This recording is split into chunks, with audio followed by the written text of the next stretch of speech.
নমস্কার বন্ধুরা, আমার ভিডিওতে আপনাদের স্বাগত। তো বন্ধুরা, লক্ষ্মী ভান্ডার প্রকল্পে অনেকের অ্যাকাউন্টে কিন্তু এরই মধ্যে টাকা ঢুকতে শুরু করে দিয়েছে। আপনিও পেয়েছেন হয়তো। তো বন্ধুরা বলবো, যদি আপনি এখনো পর্যন্ত টাকাটি পাননি তাহলে অবশ্যই আপনি জেনে নিন যে এই ব্যাংকে আপনার অ্যাকাউন্ট নেই। তো সেটি থাকলে কিন্তু রাজ্য সরকার মতেই টাকা পাঠাতে পারবে না। কয়েকদিন আগে বাংলার বাজেট পেশ করার সময় লক্ষ্মী ভান্ডারে টাকা বাড়ানোর ঘোষণা করেছিলেন আমাদের রাজ্যের অর্থমন্ত্রী চন্দ্রিমা ভট্টাচার্য। এমনকি মুখ্যমন্ত্রী বলেছিলেন যে 1 এপ্রিল থেকে লক্ষ্মী ভান্ডার প্রকল্পের পরিমাণ বাড়বে।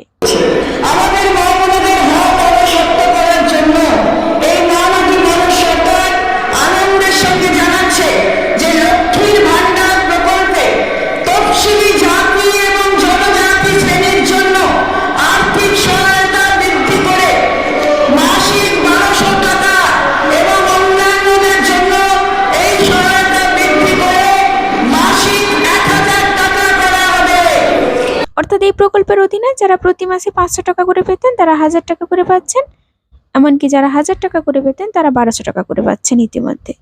কিন্তু এখন প্রকাশ্যে এসেছে যে লক্ষ্মী ভান্ডার প্রকল্পের সুবিধাভোগীদের যদি এই নির্দিষ্ট ব্যাংকের অ্যাকাউন্টে টাকা থাকে বা টাকা ঢোকে তাহলে কিন্তু আপনারা 8 টাকা পাবেন না। তো কোন ব্যাংকের অ্যাকাউন্টে টাকা যদি আপনার ঢোকে তাহলে ওই ব্যাংকের অ্যাকাউন্টে এবার থেকে আর টাকা ঢুকবে না। চলুন আজকের ভিডিওতে আপনাদের বিস্তারিতভাবে জানিয়ে দিচ্ছি। তার আগেও অবশ্যই বলবো, আপনি আমার চ্যানেলে নতুন হয়ে থাকলে প্লিজ চ্যানেলটিকে সাবস্ক্রাইব করে রাখবেন। আর যদি ভিডিওটি ভালো লাগে অবশ্যই কিন্তু একটি লাইক দিতে ভুলবেন না। আর অবশ্যই কিন্তু এই গুরুত্বপূর্ণ খবরটি বন্ধু বান্ধবদের মধ্যে শেয়ার করে রাখবেন। আর যারা আমার চ্যানেলটিকে আগে থেকেই সাবস্ক্রাইব করে রেখেছেন তাদের জন্য অসংখ্য ধন্যবাদ। তো বন্ধুরা, আপনারা নিশ্চয়ই এখন স্ক্রিনে দেখতে পাচ্ছেন যে লক্ষ্মী ভান্ডার প্রকল্পের টাকা কিন্তু এই উপভোক্তার অ্যাকাউন্টে ঢুকে গেছে। অর্থাৎ উনি কিন্তু আগে 500 টাকা করে পেতেন, কিন্তু এখন এপ্রিল মাস থেকে উনি 500 টাকার পরিবর্তে 1000 টাকা করে পাচ্ছেন। অর্থাৎ উনি কিন্তু এপ্রিল মে 2টি মাসের টাকাই পেয়ে গেছেন।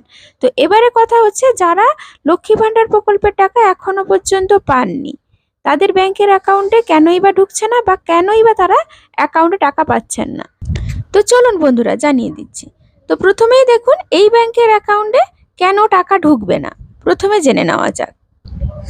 তো বন্ধুরা, পাঞ্জাব ন্যাশনাল ব্যাংক দেশের দ্বিতীয় বৃহত্তম সরকারি ব্যাংক, সেটা আপনারা জানেন নিশ্চয়ই। আপনারাও যদি এই ব্যাংকে অ্যাকাউন্ট থাকে তাহলে খবরটি আপনাদের জানা খুবই প্রয়োজনীয়।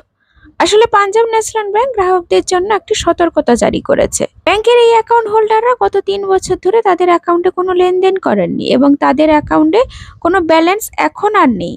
1 মাসের মধ্যে পাঞ্জাব ন্যাশনাল ব্যাংক এই ধরনের সমস্ত অ্যাকাউন্টগুলি বন্ধ করে দিতে চলেছে। আপনারা লক্ষ্মী ভান্ডার প্রকল্পের জন্য আপনাদের ব্যাংকের অ্যাকাউন্টে খুলেছিলেন, কিন্তু দেখা যাচ্ছে যে লক্ষ্মী ভান্ডার প্রকল্পে আপনি আবেদন করেছেন, এখনো পর্যন্ত কিন্তু আপনার লক্ষ্মী ভান্ডার প্রকল্পের টাকাটি ঢোকেনি। ওই জন্য যেহেতু সময় পেরিয়ে যাচ্ছে ওই জন্য হয়তো আপনাদের ব্যাংকের অ্যাকাউন্টটি বন্ধ করে দেওয়াও হয়ে যেতে পারে। তো চলুন বন্ধুরা দেখে নিন যে পাঞ্জাব ন্যাশনাল ব্যাংক কেন এই অ্যাকাউন্টটিকে বন্ধ করে দিতে চাইছে। পাঞ্জাব ন্যাশনাল ব্যাংক ও সোশ্যাল মিডিয়া অ্যাকাউন্ট এক্সের সম্পূর্ণ তথ্য টুইট করেছে। পাঞ্জাব ন্যাশনাল ব্যাংকের মতে যে সমস্ত গ্রাহকরা গত 3 বছর ধরে তাদের ব্যাংক অ্যাকাউন্টে কোনো টাকা পাননি, অর্থাৎ কোনো রকম ভাবে লেনদেন করেননি বা তাদের অ্যাকাউন্টে কোনো টাকা নেই, সেই সমস্ত অ্যাকাউন্টে অপব্যবহারের ঝুঁকি থেকে রক্ষা করতে পাঞ্জাব ন্যাশনাল ব্যাংক কিন্তু 1 মাসের মধ্যে এই ধরনের অ্যাকাউন্টগুলোকে বন্ধ করে দিতে চাইছে। তার সাথে সাথে কিন্তু পাঞ্জাব ন্যাশনাল ব্যাংক আরও একটি তথ্য টুইট করেছে যে কিছু কিছু অ্যাকাউন্টগুলিকে ছাড় দেওয়া হবে। তো কোন অ্যাকাউন্টগুলিকে ছাড় দেওয়া হবে চলুন দেখে নিন। পাঞ্জাব ন্যাশনাল ব্যাংক তার টুইটে বলেছে যে ডিমার্ট লিঙ্কযুক্ত অ্যাকাউন্ট, সক্রিয় স্থায়ী নির্দেশাবলী সহ লকার, 25 বছরের কম বয়সী গ্রাহকদের অ্যাকাউন্ট, নাবালকদের account, PMJJBY, PMSBY, SSY account, APY, ডিবিডির জন্য খোলা অ্যাকাউন্ট, অন্য কোনো সংবিধান কর্তৃপক্ষের আদেশ দ্বারা ফ্রোজেন অ্যাকাউন্টগুলিও অধীনে বন্ধ করা হবে না।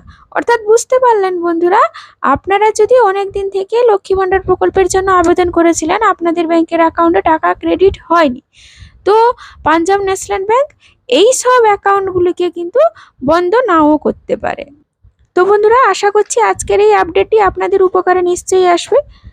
ধন্যবাদ।